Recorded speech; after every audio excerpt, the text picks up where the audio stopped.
The stall here, set up in the hot air balloon itself, is manned by two individuals. They're on the shorter side, somewhere between humans and dwarves. They wear black and dark gray full cover clothing, what looks like a raincoat essentially, but is a dark gray hood pulled up.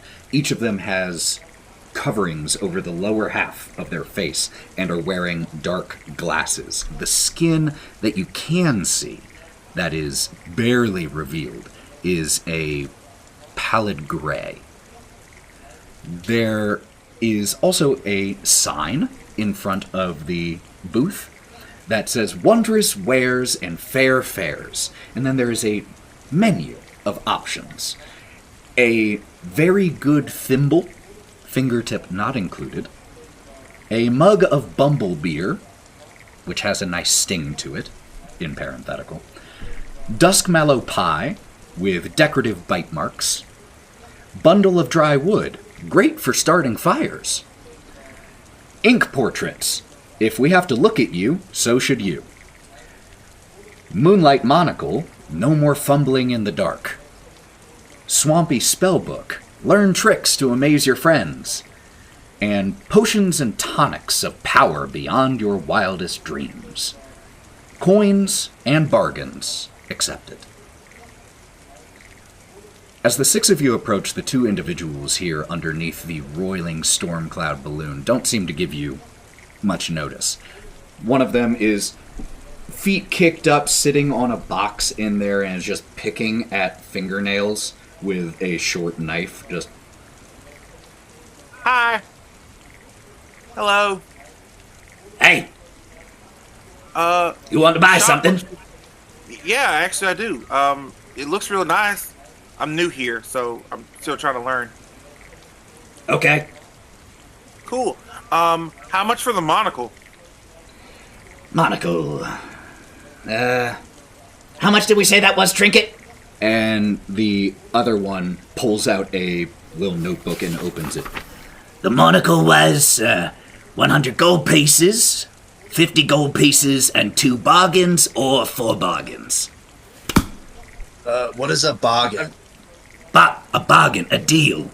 Oh. Where you give us something other than gold, you know. Bargain. Bargain. Got it. Yeah, bargain. Where we come from, they call it bargain. You want to buy something? This one is Bauble once again speaking to you.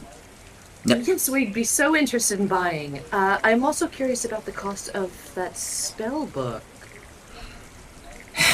Very put upon in having to open the notebook once again. 125 gold, 75 gold, or 2 bargains, or 5 bargains. And what have you accepted before as bargains? Well, it's always a little personalized. One person gave us a smile. Beautiful smile. Is that something you can resell? Sorry, Bodie, you go ahead. No, it's okay. What about the flower? It's not, the which flower? I'll give you a flower. I can't reach it, but you can pick one from my back. And he shifts from side to side as he turns around. What about the ability to grow that kind of flower? You can have those, but what about if you take that flower from Bodie and then he can never grow that one again? That would be a bargain.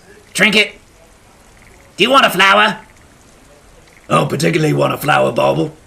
You want a flower? I don't particularly want a flower. But here's the real question. How much does that flower mean to you? Well, all my flowers are my friends, man. They've been here since as long as I can remember. They come from me, man. They don't exist without me. It's a piece of my soul. So you'd take with you. You'd be giving up a friend then? Yeah. Part of my family. Yeah. Part of me. We can consider that one bargain. Okay, but when you pick, be a little gentle. Be a little gentle with it. When you...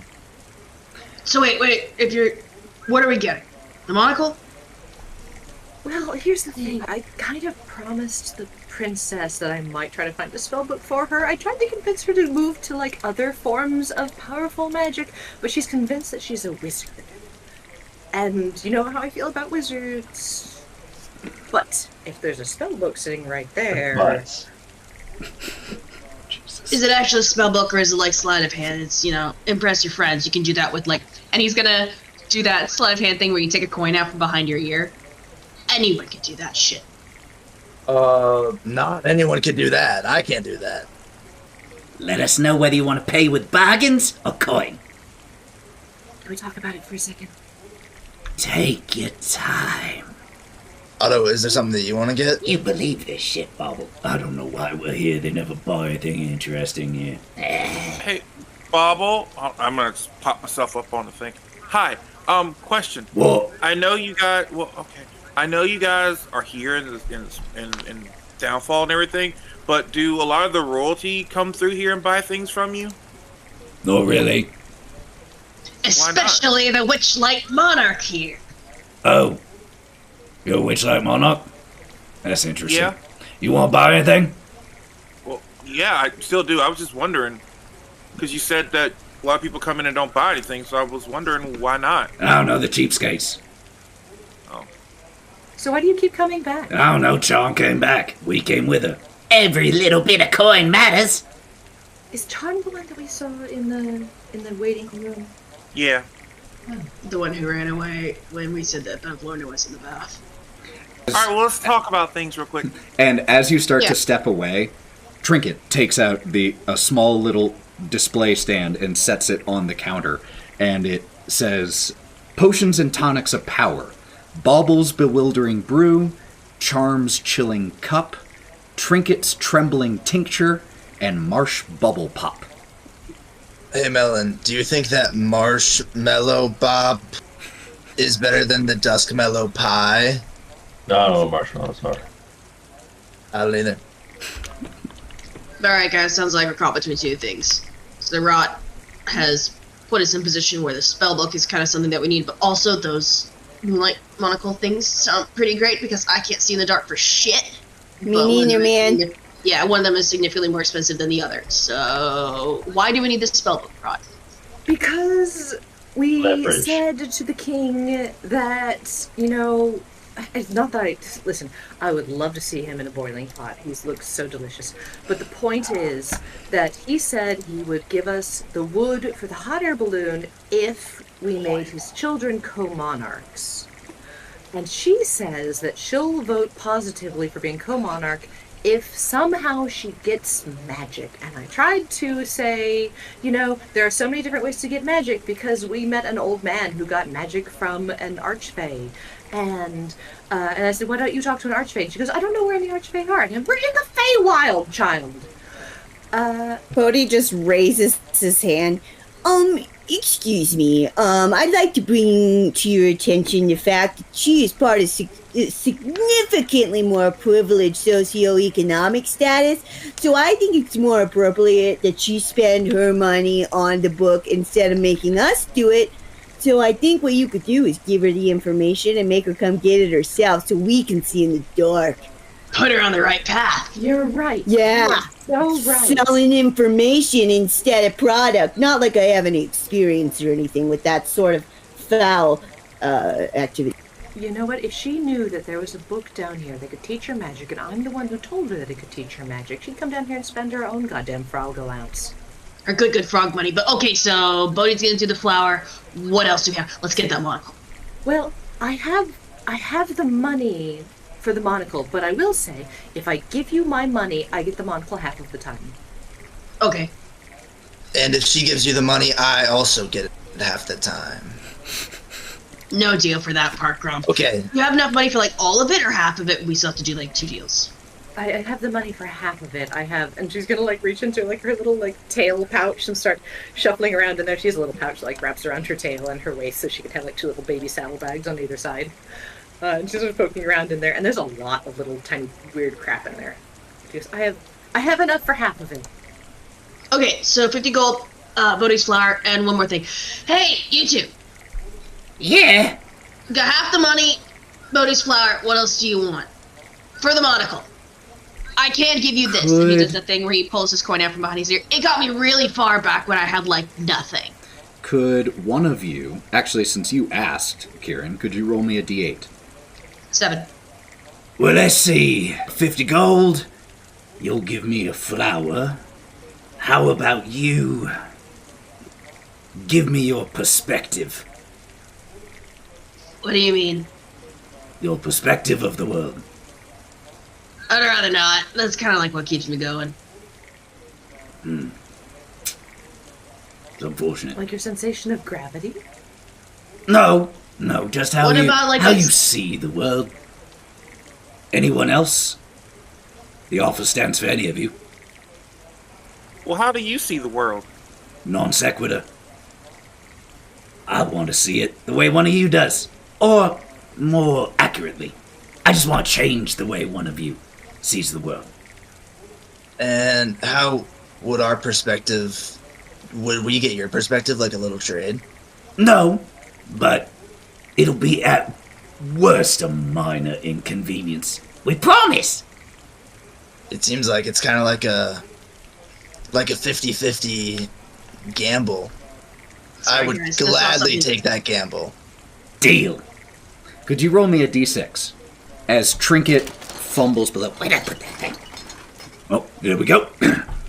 And sets a box with the goggles on and opens them up in this little box and slides them across.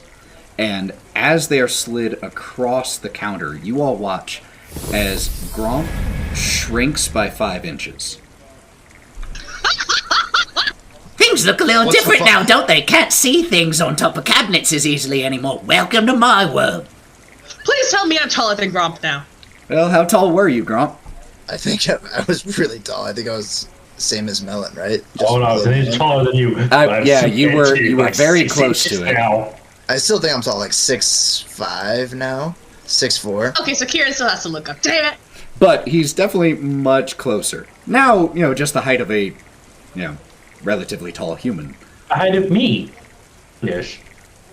Is this how you feel all the time, Otto, as I look down? You're still taller than me. I was about to feel sorry for you when you accepted, and now this is fucking wonderful. I'm going to lean across the counter and go, I'll give you a full foot of his height on top of this if you give me the spell book. Well, he would have to make the deal, though. That's the way these work. If you agree to that, that can at least count for a little bit. She turns around, she goes, Gromp, say yes! No. Maybe we could make a deal about that. What if we played a little game, and if we win, we get it for free, and if you win, you get a foot off of me. Bauble and Trinket look at each other. Make me a persuasion check. This is going to be with disadvantage. 7. That sounds like a shit deal for us. And honestly, we'd get in trouble. And I don't give a shit enough about selling to you to get in trouble. So, you want the spell book. Well, we could certainly make some deals for that. I'd love to see what spells are in it before I commit myself to buying it, because I have a great many spells, and she does that thing where she twirls her hands and sparks come off of her clothes. Oh, of course. Feel free to take a look through. You take a look through, and it contains a fair amount of spells. It's nothing crazy, but what it does is it teaches the fundamentals of wizardry. The way of using sigils. It's mostly akin to a training manual, but they don't even go up above cantrips. It is enough to teach the initiation of magic. This is I'm gonna look back at them. I'll go, please hold on to this for 10 minutes. Who wants to escort me to talk to a princess? I'm gonna hold out my hand. All right, Not let's go. you, Melon. You just cause chaos wherever you go. I know it's fun. All right, so you two start to head back towards the Sinking Palace, which isn't far away. What about you other four? Does anyone remember where Illig is? I just kind of have my head down, following the lead of whoever's walking. In pretty down in the dumps.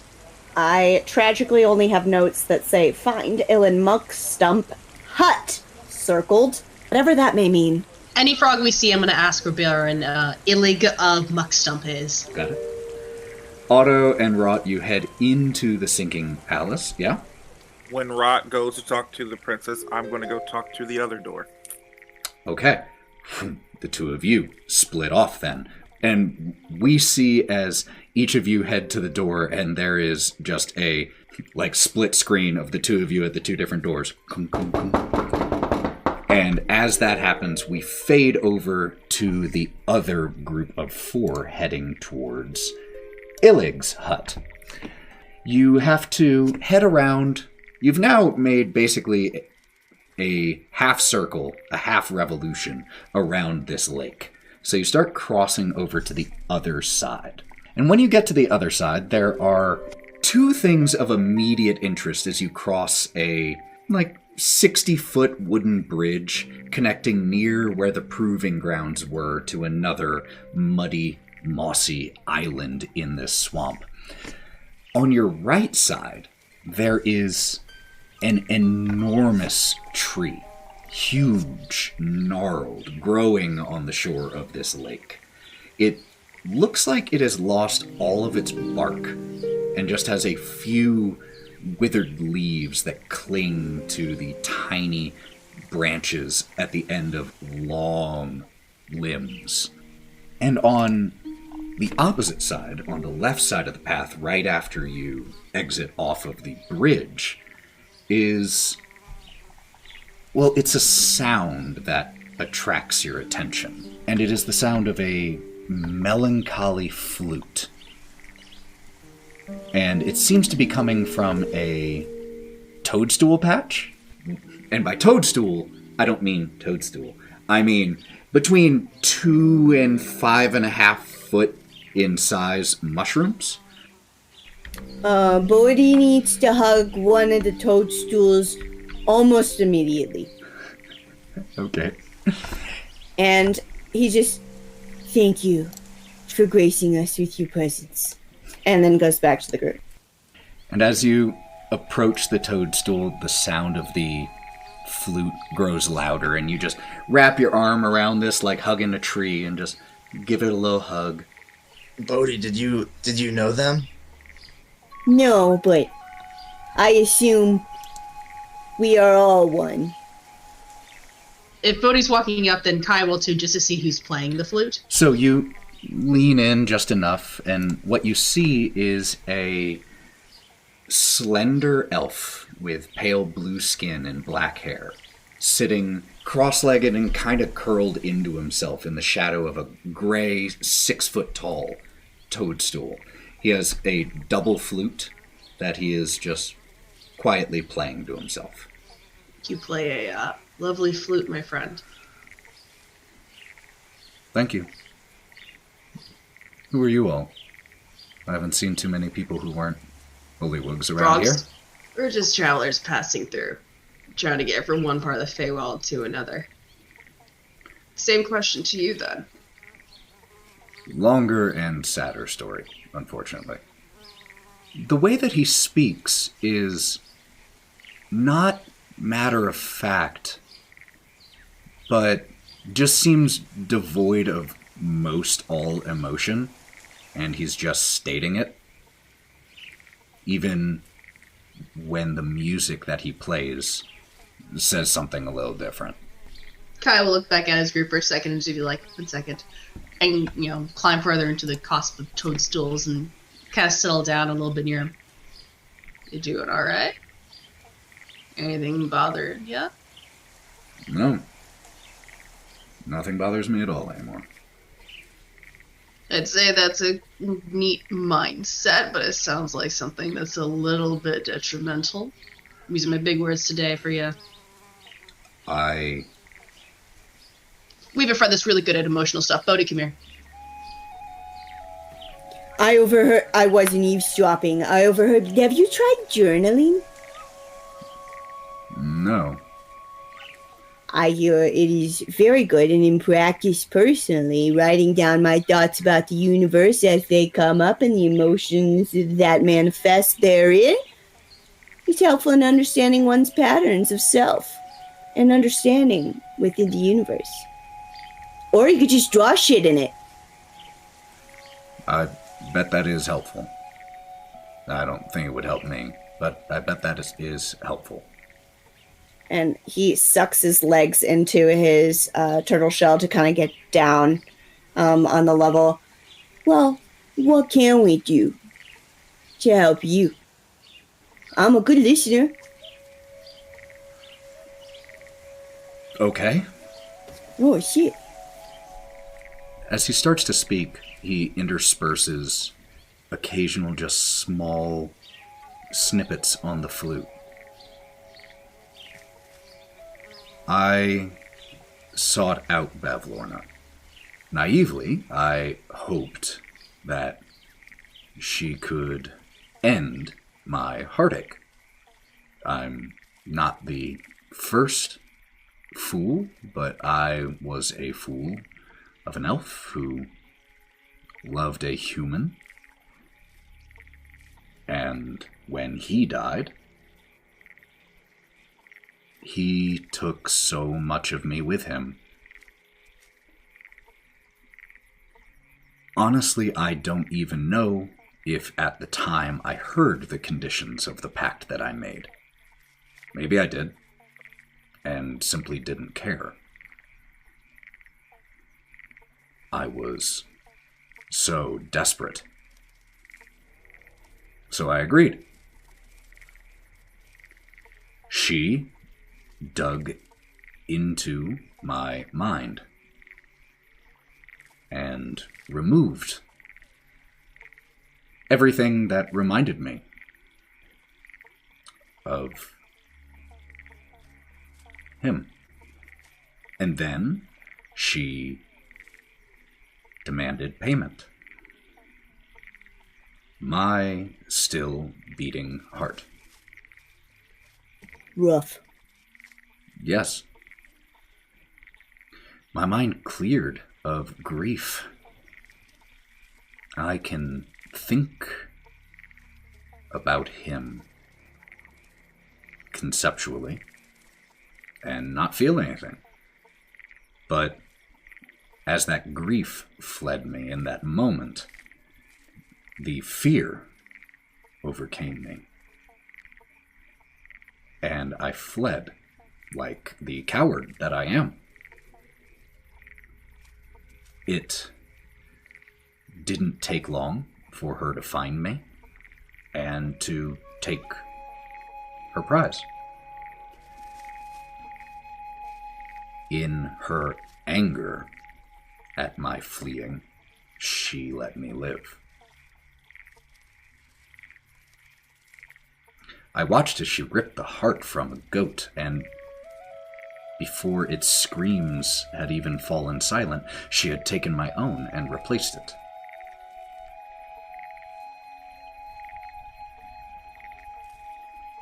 Before she left me, she replaced what she had taken. Each and every beautiful, excruciating moment with the one I loved. And now, I can't seem to find it in me to do anything, to feel anything. I'm sure it's part of whatever curse she placed upon me. So, learn from my mistakes. Whatever you do, stay clear of that blight of a woman. Only misery will come of it, if you're lucky. So there's an awful lot to unpack there, but I want to start it off by saying thank you for feeling vulnerable with me. This is a safe space, and I'm honored to hear your words and provide any comfort that I can. But the main thing I want to say, man, is grief is love persevering. And love is what makes it all worthwhile. It's why we're here, man. But I don't have grief. My love cannot persevere. And I'm sorry for that. At least in the way that you feel it. But the fact that you are even saying something about it now, that it does bother you, despite whether or not you think you feel anything. It's bothering you, man. And that's love. You can't tamp it out, even if you try to erase it. Your heart still exists somewhere. Yeah, we should find it. No, Bob Lorna has, right? She took it. I suspect that she is the type who if we would got still... it back for you, would that help? I think it would help. Probably. I don't know. He can't answer us honestly because he doesn't have emotions, but this is really cool. Yeah, I'll get back to you. Cool. Are you gonna be? Do you live here? Do you like live with these toadstools? This is where I've been. Okay, cool. So we'll know where to find you later. Bodie, Yep. Do you want to know what my second favorite thing to do is? Is it helping people and giving them back their sense of oneness? That'll be my third favorite thing. My second favorite thing is stealing things. Oh, yeah, that feels pretty good. Wait. I haven't been able to do it a lot here because I know there's way worse consequences being thrown in jail. Because my first favorite thing is breaking out of jail. But let's go. This is great. But stealing from bad people is totally fine, morally. Hell yeah, it is. Let's go. Fuck yeah. What was your name, by the way? Octavian. Okay. Bye, Octavian.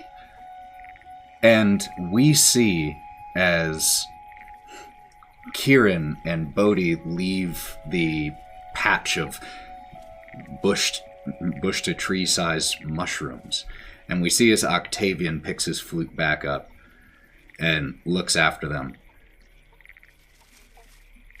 and then just begins to play. And when we come back to the group, Bodhi's gonna go, man, that guy's really fucking sad, but we're gonna try to help him. Wait a minute. I know that face.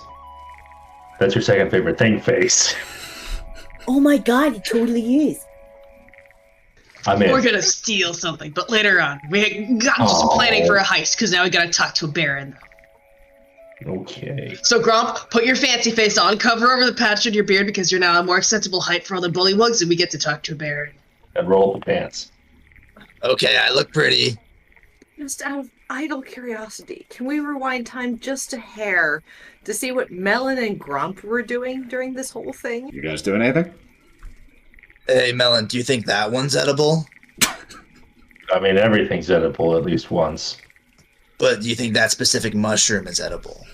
Yes. I need you to roll me a percentile die, if you would not mind. Cool. 51. So you take this first one that he hands you, and you eat it, and it's rather tasty. How does it taste? Good. It What about this oddly one right here? tastes a little bit like a meat pie. Meaty. It tastes meaty? Like beef. Could you roll Did me? you go to say one? That's what we're gonna roll a percentile die to see. Could you roll me a percentile die? The shits! Give them the shits! You've dropped the shits. If you roll a 49. die. You eat this one, and it is not the same white gray as the first one that you passed Is it a over. gray white? Because you passed over one, and then you picked one and said, "What about this one?" So you would have picked a different looking mushroom. How would Gromp look in his elderly years? Gromp is kind of shriveled over. His hair that's on his face all the time is very long and gray, except for the middle, so it's like all hair down the sides, and just the chin is bald. And You watch as all of his fur starting to gray. Melon, you see as Gromp's fur grays, he hunches even further. So with the 5 inches that he lost, the hunch subtracting another 3 inches. And his eyes, get a little roomy in coloration. This is how you look for the next 24 hours. This one does not taste at all. This one doesn't taste at all meaty to me. You look old now. I look what? Old. Can I feel it in my back? No, it is not anything that you can physically perceive. You notice that the world got a little bit short again, like you lost 3 inches, but no back pain or anything like that. Do we have like do you have a mirror or something, Melon? What's a mirror? I guess we'll probably just wait for Kai. And then Bodie and Kai walk back. Kai, do you have a mirror? You don't need one when I can tell you, oh boy, you look rough. What did you do? We weren't gone for that long. What? Oh, she's not even here. That's why you... Thank God she's not here. I would have been so nervous eating these mushrooms. Oh man, which ones did you eat? I mean, this one. I pick up the one that I had first. This one tastes like meat pie. Melon, what have we talked about? What did we talk about? I didn't pick it. There are 2 things that you're not supposed to eat. What are they? Sentient beans. Yes. I forget. Things on the ground. This wasn't on the ground. This was on a log. This one was on the log. I was there. It was on a log. As this conversation continues, as the 4 of you start meandering towards the huts, we once again cut to the Yes? Who's there? It's Otto. Who is Otto? Oh, I'm the Witchlight Monarch and the Witchlight Ambassador. I fought in the arena today with my friends. Oh. We saved your dad. Very well. Yes, come in. Hi. You poke your head in, and the bedroom that you see is one of someone who is fairly pampered. The well-dressed younger bullywug that you see is currently sitting cross-legged at a, compared to a lot of the furniture you've seen here, a pretty fine writing desk, and is currently has a ornate multicolored feather quill that you can just see the top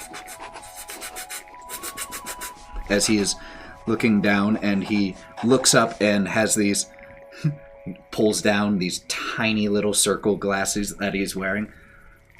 Oh, yes. What can I do for you? Oh, well, your dad told me to come speak to you. Yes. What does he want now? Oh, he knows that there's going to be a vote later on, and he just wanted to make sure that you were supposed to be voting for him, or voting to help out. I'm afraid he hasn't spoken with me about the details. That's not uncommon. Well, I know how that feels with dads, that they just kind of make decisions for themselves and don't ever tell you what's going on. And what exactly is this vote going to be about? Vote for you and your sister to be co-monarchs. Oh, yes, this one. Oh, he has secured the rest of the votes. I didn't expect that. Who else, if he only needs ours, who else is he convinced to his side? I believe me and my friends. We got added to the court today. He was serious about that. Oh, traditions change, I suppose. Well, is it down to me, then? It looks to be. Bargaining power. Oh, what's up? Yes, come look! As you ask what he's working on, and he calls you around to the side of the writing desk. The room is, not that you got to see it, but in sharp contrast to the chaotic, stuffed mess that is his sister's quarters. Glump's quarters are relatively neat, albeit, as I said, quite pampered. There is a pillowy bed, but Everything seems to be in its place, including a large stack of very high-quality parchment. Blank, as a matter of fact. But as you walk over, you see the piece of parchment that Gromp is currently working on. And remind me, do you speak Sylvan? I do. You do. So you can see that it is a piece of paper that is, at the moment, it seems to be going through the alphabet of Sylvan in beautiful calligraphy. Very stylized. I've been working on developing my own signature calligraphy style. As you can see here, and he takes you through how the lines flow, and he shows you how the fluid movement of the quill, and all of this in the course of one letter. It is an ornate process that he's going through, and you can tell through the excited way in which he explains it to you. He's very passionate about calligraphy. You really like writing letters? They look do. Really pretty. Thank you. I don't know, I took to it at a young age. I can't even honestly tell you what exactly about it that attracts me, but it is my passion, yes. It's so neat and put together. Thank you. I look around your room and everything's so well put together. Listen, I'm gonna be real honest with you. I love meeting people that have passions that are really excited about what they do. Do you ever write things for your dad or for the court or anything like that? No, he has no appreciation of the art, unfortunately. But that isn't to be too surprising. Unfortunately, the Soggy Court being what it is, there aren't many who treasure parchment. Unless you live on the higher floors, well, parchment doesn't tend to last too long around here. Well, if you were to become the co-monarch and everything like that, would you want to teach other people here in the town how to do this? Oh, I would be honored to teach others the art. To be able to pass it on would be splendid, yes. And I know because your dad is the head poncho and everything like that. And I'm pretty sure your sister's nice. I haven't met her. She has passions as well, yes. We tend to keep to our own devices a lot of the time. Does your dad like your passion? Father tends to be more involved with the court. And that is the main interest that he retains in me and in my sister. Huh. So he doesn't get a lot of time to spend with you guys or want to spend with you guys? Affairs of state. Is he a nice dad, at least? I certainly feel, well taken care of, yes. I want for very little. Well, that is not quite true. Well, actually, your being here and needing my vote presents an opportunity. I have been interested in testing out a new ink for my calligraphy works. My passion lies not only in developing my own style, but in cultivating the perfect ink for just the right amount of gloss and staying power and quick drying as well. I have been able to test a number of different recipes, but been prevented from trying one that I think might work. And perhaps you and those who fought alongside you might be able to procure for me the ingredients, and if you were able to, you can certainly count on my vote for this plan of Father's. All right. I'll do that. But when I get you that ink, can you write something for me? Of course, it would be my honor. You understand, of course, it will not come with the royal seal of the Soggy Court. I cannot pen you official documents.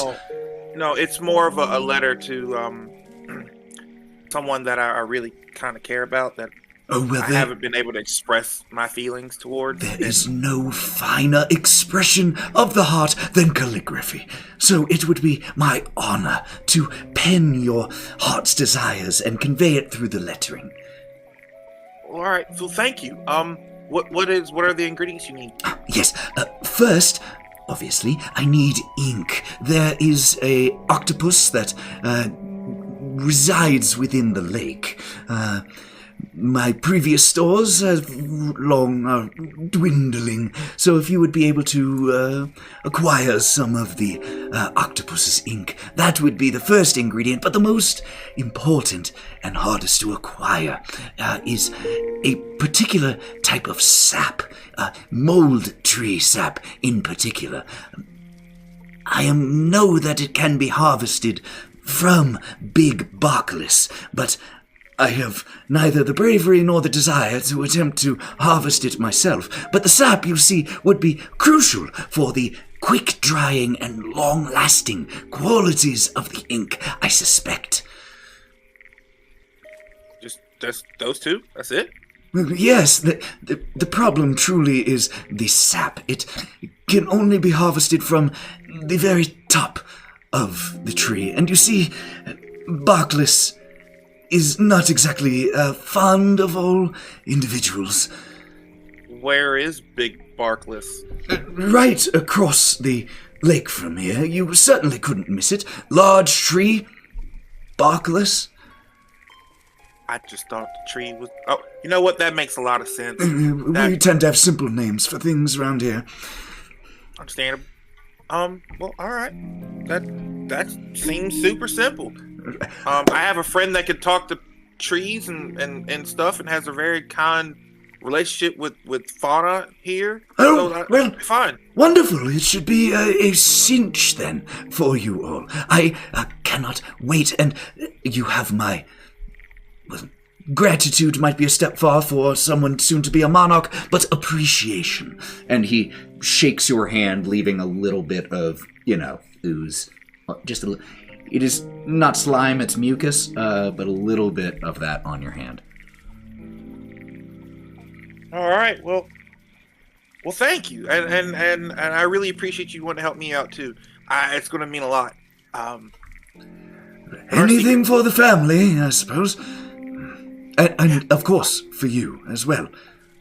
Thank you, right. Otto. You're welcome. You said that you had been named to the court. What is your title then? Oh, I am the Witchlight Ambassador. Oh. I'm also the Witchlight Monarch. Dual roles. Whatever that means here. Well, yeah.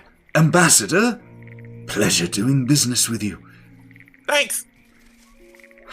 And we cut back to Wraught knocking on the door. Hello? What do you want? It's me again. Oh, good. Have you found me something? I haven't have in my hand, but I do know where to acquire it. And you didn't acquire it? Dear heart, look at me. I'm a red dragon. I have such a taste for things of value. I'm so afraid that if I took it myself, I might keep it for myself. And I'm a princess whose vote you're trying to buy, and you want to be my court wizard? So far, you're not putting on a great display I never for said that I position. wanted to be your court wizard. You said you would... At the same time, you offered me the position of court wizard, and I never said I would accept. The best thing that I want is to see you ascend to power. And if you want that, get me what you found. And if you want that, give me your frog allowance. What are you talking about? Oh, you mean coins? No, we don't use that here. Fine. Give me something to trade, because, listen, as much as I want your vote... So, hold on. I just want to make people sure I votes. understand exactly what it is you're trying to convince me to do. So, you want my vote. I told you what I want. You want me to give my money for you to buy the thing I want for me? So basically, you're suggesting that I give you my vote for the value of you being what? A delivery girl? No. You want my vote for Daddy. Then go get it. Ta. And she picks her book up. In that case, we'll have to talk later. I'm going to excuse myself. Close the door! I leave it wide open.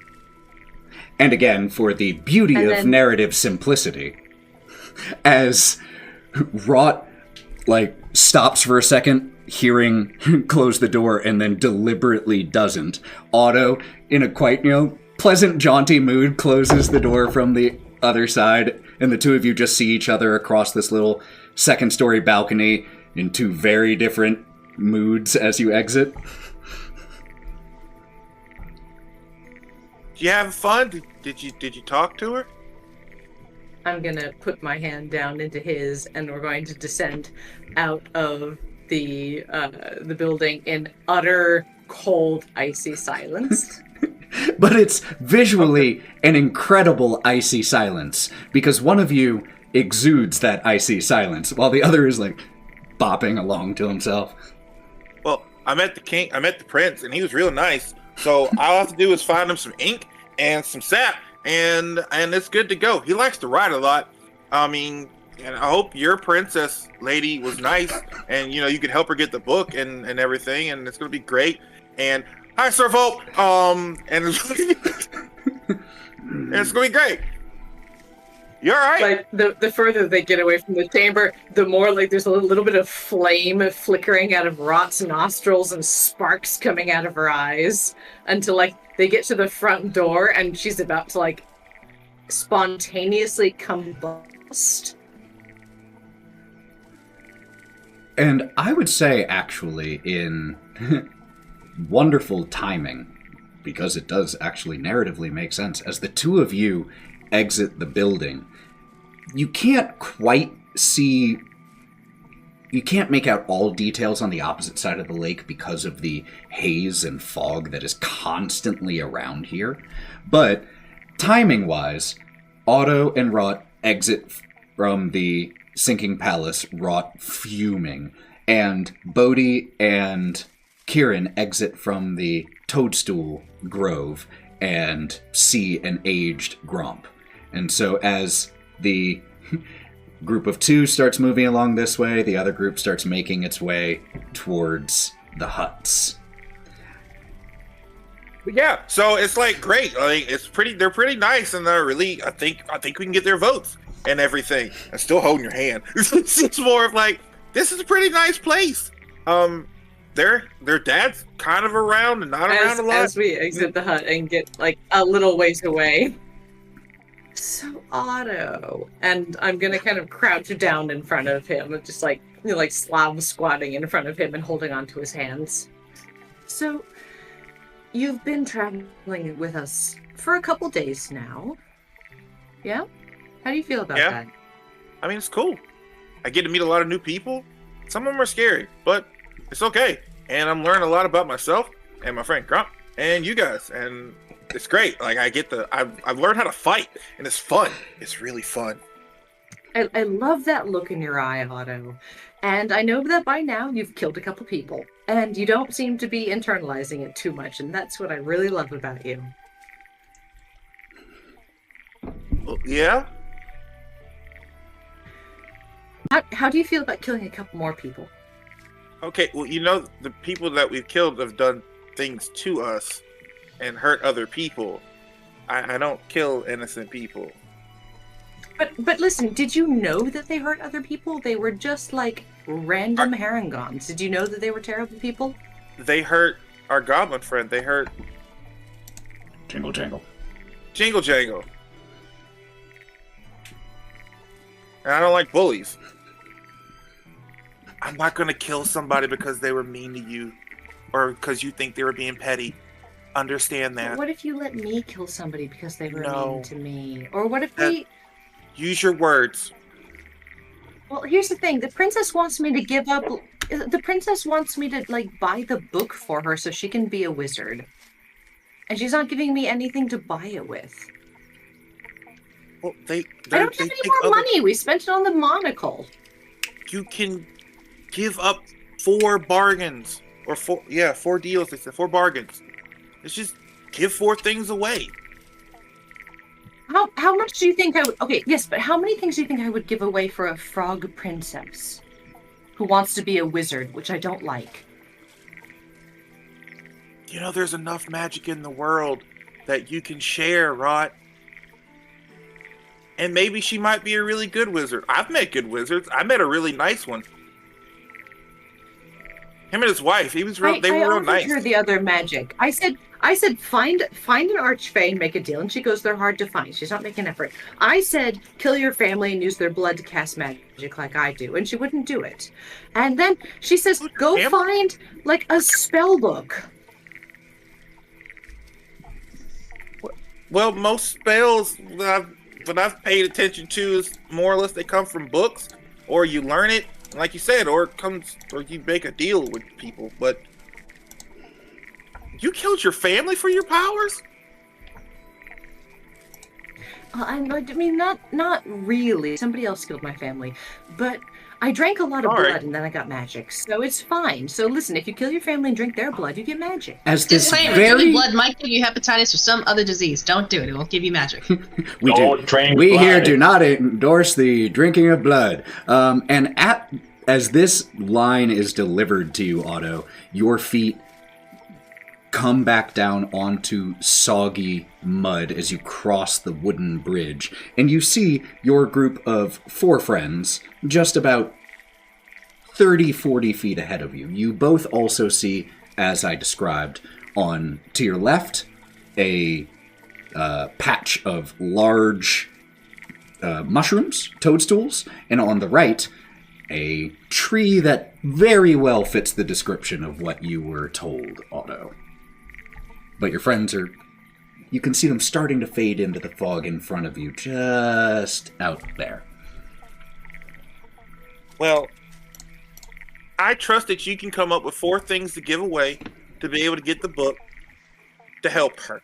Because sometimes, Wraught... No, Wraught, sometimes just helping other people is the greatest reward possible. You don't always have to get everything in return. Just a smile and a thank you is good enough. If I smiled at her one more time, I was going to eat her face. Well, we don't eat people. We don't do that. What if... No, I'll make the deal. I love that 2 of you have now had to be told don't eat people. Swear on it, okay? Because I know that people like this.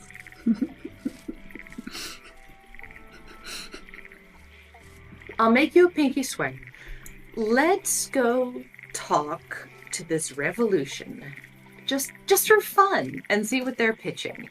And if they're pitching a better government, maybe we'll go for that, and we'll say spare the prince and princess. Maybe just the prince. Let's just see what they're pitching before we give away anything for the 2 spoiled brats. Wraught, maybe there's people that are better at magic than you are, and maybe you should just let them explore themselves and learn how to do better spells than you. It's okay. All right? If she was better at magic than me, she'd be good at it already. The 4 of you absolutely hear that shouted behind you. That sounded like Wraught being spiteful. Hey, Wraught! That sounds like the voice of Wraught who wants to kill someone. Yeah, there she is. I am in. What? I'm in. Whose face do you want to eat now? You had the face-eating voice. Yeah. Hello, Optimus. What happened to you? I left for 5 minutes. What happened? Well, let me tell you, I don't feel very different. However, I've decided to embrace it. They ate some mushrooms, and we promised Anop that we would steal back his heart. So, in other news, what do you guys have? I made friends with the prince. All I have to do is get some ink and some sap from that tree over there. It's at the top. He's kind of grumpy, but I told him that I knew somebody who likes to talk to trees and that I could talk to him and help out with that. And then there's some octopus in the lake, and I just got to get ink from them. That's it. Do we want to deal with that on the way back after talking to Illig? Yeah. Our task list is growing exponentially in a very short period of time. I'm noticing. Someone's taking notes. No one would fix There's that. calamari. There's frog one would legs. fix that, Bodie. Is not giving anything to anyone. Killing everything. Yeah, that's just not who I am, man. Told you. Then Uh-oh. Quick pause. Sentient people and things off the ground. I wasn't able to understand Wraught. All I heard was Kieren saying, no, because we had some weather-related tech thing. Could you repeat yourself, Wraught? she's refreshing. Okay. Well, as you all as Wraught is fuming and frustrated, and Kieren tries to rein her in, you all head towards a collection of bullywug huts. These huts are all I said, then you turn away and I'll do it. Got it. These huts are all relatively similar in appearance, but the one that is largest... she's probably rejoining. The hut that is largest has a steep thatched roof. Oh. There we go. There she is. A steep thatched roof, and the general smell of decaying fish is kind of omnipresent over here. But as you all approach the largest of these bullywug huts, that seems to fit the description you were all given, who is leading the charge here? Kieren? All right. What you doing? Quietly stepping in and looking around. Trying to be as nimble you do not just step in a hut. There's a door. Oh, I see. It's a maybe building. Knock on the door. Okay. You knock on the door, and you all hear a... Is it tight? Push the note under the door. He does take out his handful of notes that he has, because he took everybody's and shoves all of them under the door. Just a wine-stained, wad of these notes gets pushed under the door as a little bit of the wine gets squeegeed out of it as you push it under the door. There's a pause, and then you hear... Kai will lick the wine stain off the floor just a little bit as it's getting squeegeed out. You hear the sound of what sounds like a bar being lifted from the door. And the door is then opened, and the face of a bullywug looks at you and then he steps back and opens the door all the way. As you all step inside, standing just inside the door... Huh? I saw... Are we all there? Yeah. Oh, you said 4. No, I said all. I guess maybe it sounded like 4. As you all step inside, you see first the jittery bullywug who let you in, and he's holding a spear. And as he closes the door behind you all, you see the rest of the room. Behind the guard, there is a wooden crate with what looks like hunting gear piled atop of it. And huddled in the back of this hut are 3 more bullywugs. And as you step in here, the feeling of tension is palpable in the air, as one of the huddled down bullywugs looks you all up and down and then gives a gesture to come over. So, did Wraught give you all the notes? Yeah, it's what we shoved under the door, so... Don't be a smartass. It was come on, man, what kind of question is that? Well, if Wraught trusts you, Suppose we trust you. My name's Illig. This here's Glorig. This is Gundlekrantz. Aye. And that back there, that's Gulabek. Just silently gives a nod as he's standing there holding the spear. So if you all came here, means that you agree with our cause, yeah? Could you all... Yeah, love me some revolution. I heard revolution and I was immediately in. I don't know what I'm signing up for. Could you all really quick make perception checks for me, all of you? 16. 16? 19. 19? What is 10. at 20? 22. So those of you who... 18. Those of you who got an 18 or above, as you're looking around this space, you notice the floor here is mud. And as Illig is addressing you all initially, you notice a drawing in the mud floor. It's a crude image of what looks like King Gullop the 19th with a dagger in his eye. Very much looks like it was drawn by a child. Nice artwork there. Yeah, this is our plan. So, what we're gonna do is... that. Yeah. So what we're gonna do is we're gonna go up to the king, and we're gonna stab him in the eye. And then he won't be king anymore. And the other three, yeah! Yeah! I mean, if you're gonna kill somebody, you can't guarantee death through eye. You ever been stabbed in the eye? He'll fucking kill you. Stab people in the eye. You want me to stab you in the eye right now, see if it kills you? I mean, I've done it. Heart is more Love and efficient. enthusiasm. It's a perfect plan, and you're with us, or you're not. Do you agree, Or like you're we see... against them. What? Or they are with you, or they are against you. Exactly. Do you all agree, as we see, that King Gullop the 19th is a witless buffoon? He is not worthy of the crown of the Soggy Court, and he needs to be replaced. Agree. Loving the enthusiasm again, but you got one or two problems coming up here. First of all, he's going to be trying to do a thing where he now shares his being king with his son and his daughter. So they're going to do a weird vote thing there. So you're going to have 3 monarchs you're going to have to kill. So if this is going to happen, it's going to have to happen fast. Also, going up and stabbing him in the eye is probably a little harder than you think, given he has a bunch of his boys stabbed. That's why you get stabbed before you do the stabbing. We're not from here, so I have a question. Ask away. In regards to King Gullop, how he is as a ruler. He's an idiot. What does he do?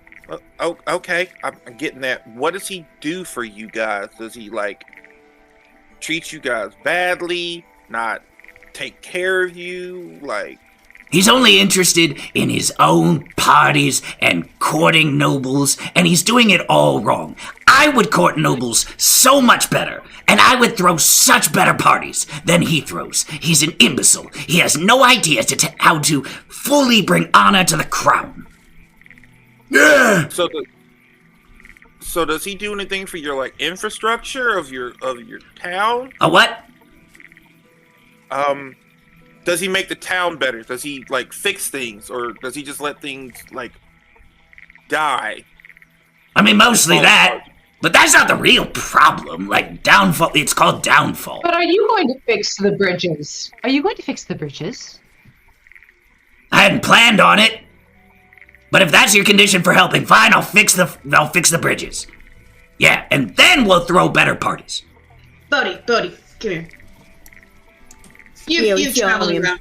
You've traveled around a lot. When it comes to what people vote for a good politician, good ruler, they make a great point of infrastructure. What else what other qualities should a good ruler have? Oh, well, any good system of government's gonna have to rely on the consensus of the people, I would think, in order to create a more perfect society. However, I think a politician, healthcare, having trash men and shit. I think a quality that they should probably have is compassion for the people that they are ruling over. All right. You all have said a lot of words I don't know. And bridges. But you all seem to at least agree that the king is incompetent. So, if you have a better idea for how to kill him and let me be king, I'm open to hear it. I think you should pitch to us why you would be a better king before we commit killing the king. Democracy. Wait, I thought you agreed that he was incompetent. That's why you came. No, he's definitely incompetent. Good, Heart. so we agree. Why are you not incompetent? But why are you not incompetent? You've talked to him, right? And you're talking to me now. I also talked to you, and you didn't even think about bridges. Sell yourself to me. And the other I can play you music.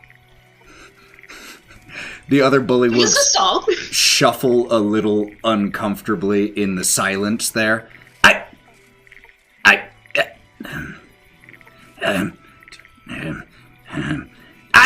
would make the sinking palace stop sinking. How? Yes. Infrastructure. Infrastructure. I would use infrastructure to stop the palace from sinking. But would you do it for the rest of the huts too? Not just the palace. There's a lot that I'll be able to worry about once I'm king. We have to get there first. As king, would you give anybody who asked a hot air balloon? Would you help get us lumber for a hot air balloon? Sure! You help me kill the king and be installed, I'll get you a hot air balloon. I'll make sure it works. I'll make sure it has whatever you need in there, anything I can give you for that. Absolutely. No problem. Additionally, we also need your corpses from Avlona. I'm sorry? Oh! The animal. Whew. Not your corpse, the corpses you have. You understand my immediate confusion and fear when you said that, though. Yeah, we're not here as hitmen from Bavlorna or some shit. Yeah, and he kicks a box that's there. Got the crate right here. But you see, the thing is that the longer Bavlorna doesn't have this, the angrier she gets, and if she's angry, I can blame it on King Gullub. So I would be happy to deliver that to her once I'm installed as king. No problem. You realize the angrier she gets, the more likely she is to kill all of you, not just the king. Or you, Mrs. Everyone. Make me an intimidation check, Wraught. Didn't she direct us to this frog specifically? Yes. Yeah. I didn't say he was smart. 23. 20. All right, fine. As a sign of good faith, for our allegiance, our agreement, I would be happy to give this to you. But if you're not going to work with me, as your elderly friend there said, you're working against me. I can't have that. Like, why? Baron? I understand. Baron. Thank you. You're welcome. My question to you is, I understand that you want to be king. That's totally 100% cool. I don't want to be. I owe it to my people. And right. I want to be a little. Okay. So also, but what about the king's kids? Are they not suitable replacements that could possibly lead this town into a great fellowship as well? Gullup's brats? Well, they're better than him. But that's not a very high praise to say that they're better than him. Still not as good as me. Infrastructure! Yes! As Gromp just hits like a power chord for him at that moment to emphasize it. Infrastructure. Illig, who runs the shop downtown, down in the square? Shop? By the balloon? Yep. The Trinket and Bauble. Yeah.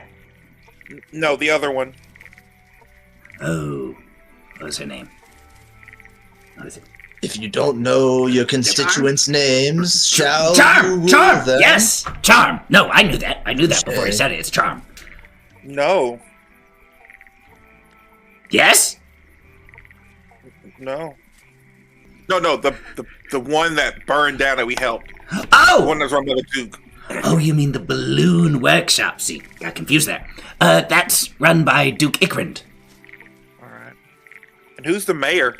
Would you work with him? I have no problem with the mayor. He is absolutely fine. He has done his job as well as I suppose any appointed individual would. And it's not his fault that the orders he's getting are idiotic. But once he has solid, strong leadership, he will thrive even more. If you're king, will you still keep the kids alive and leave them alone? They will be stripped of their titles. However, their standard of living,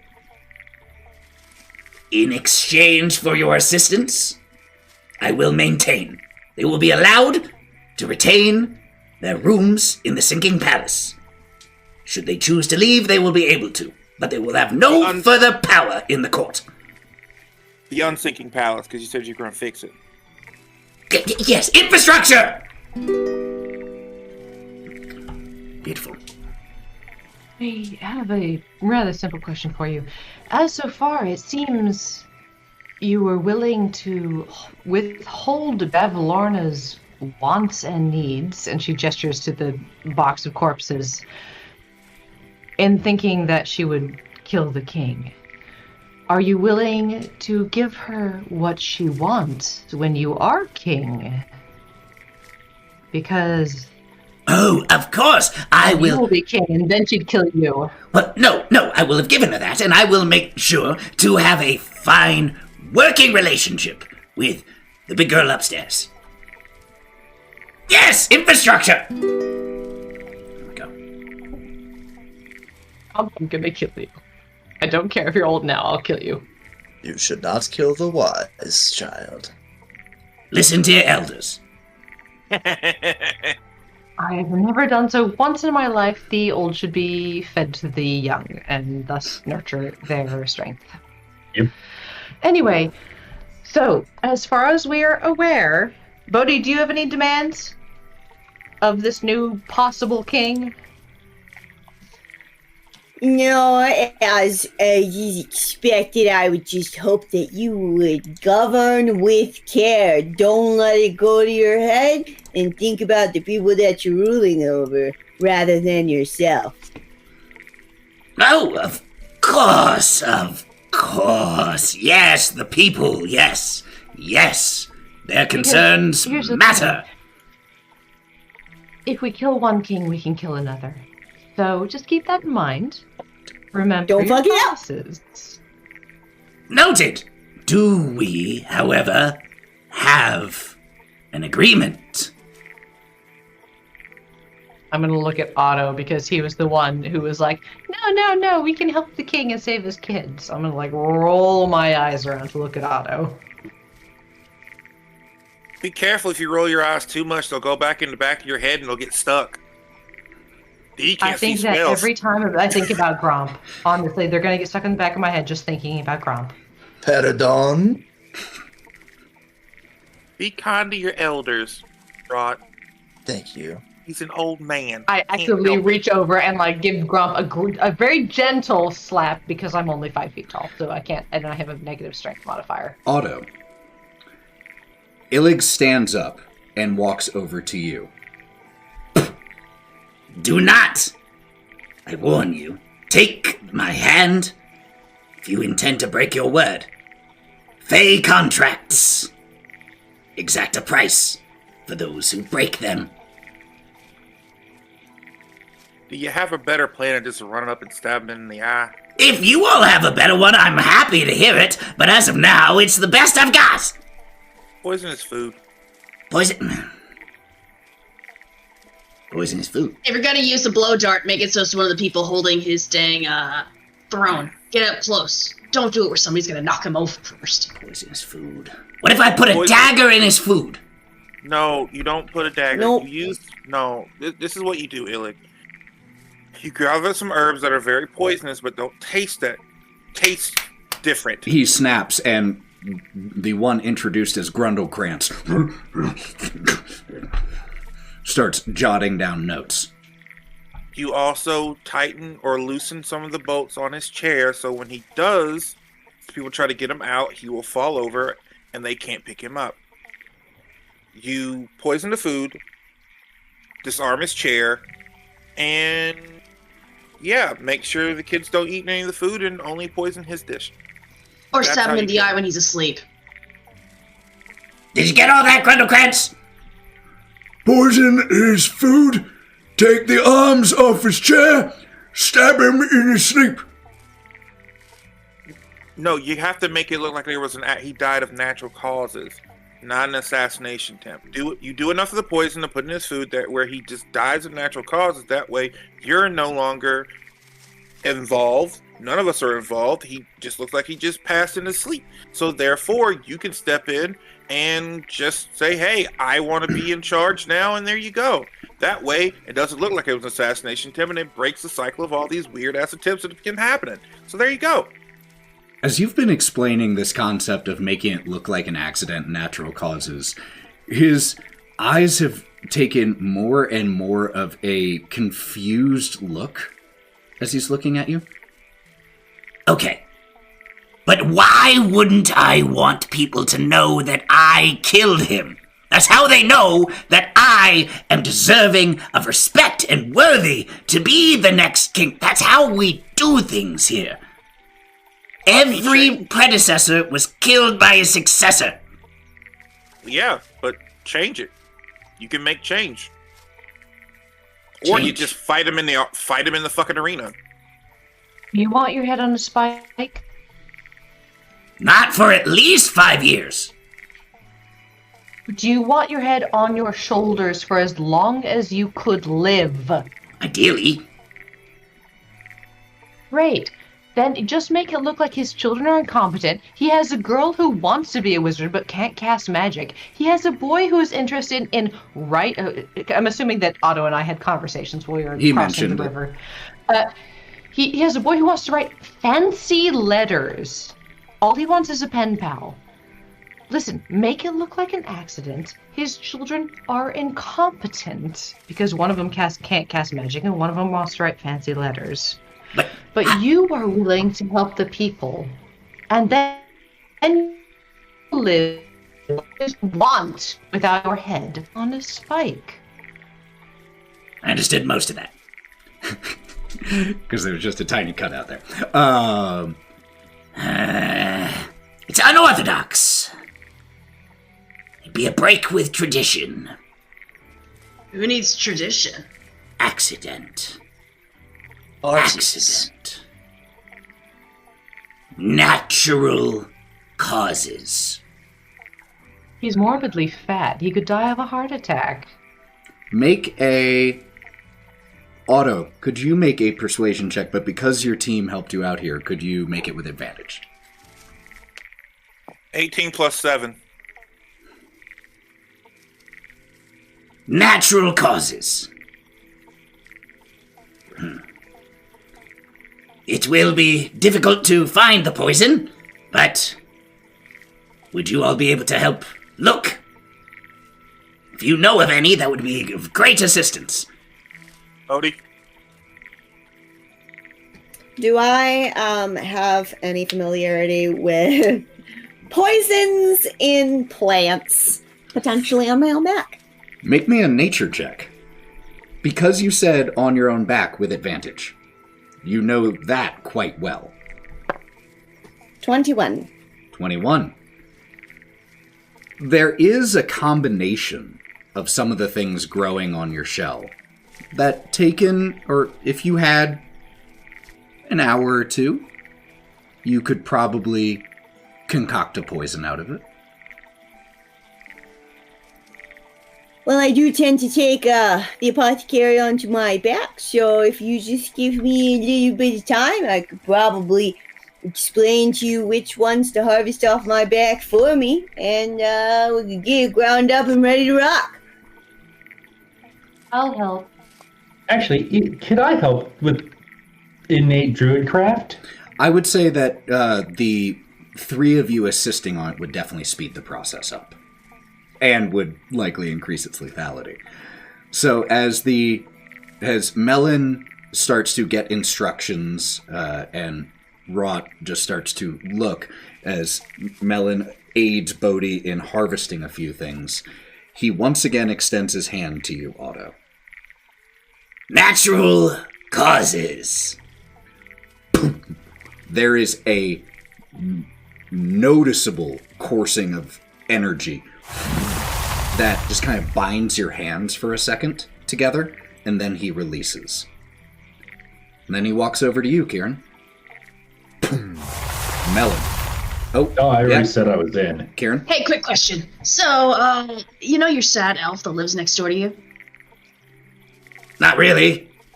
Octavius? Never mind. If Bev Lorna would steal an elf's heart, why do you think she might keep it? That is an impressive hypothetical. I would guess, if it was a casual thing, maybe she would throw it out or eat it. If she were really pissed off, maybe she would keep it somewhere that she could see it. Maybe she would use it for something. I don't know, she does a bunch of weird magics. And they always require unusual ingredients. Okay, never mind. Maybe she made it into a taxidermy. I'm just guessing. I'm spitballing here. You asked. Melon? Oh, I already said I was in. But yeah. Bodie? Vive la revolution. What? With the knowledge, if we kill one monarch, we can kill another. With the knowledge that if you break your word, won't be great. Won't be great for you either. Gromp? Also with the knowledge that we're all getting older. Aren't we just?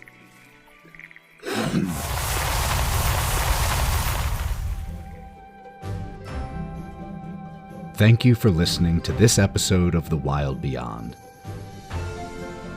The Wylde Things are played by Mav as Otto, Joe as Wraught, Lauren as Bodie, Morgan as Melon, Devon as Gromp, and Sarah as Kai. And Ethan did all the other stuff. Until we see you next time, stay wild.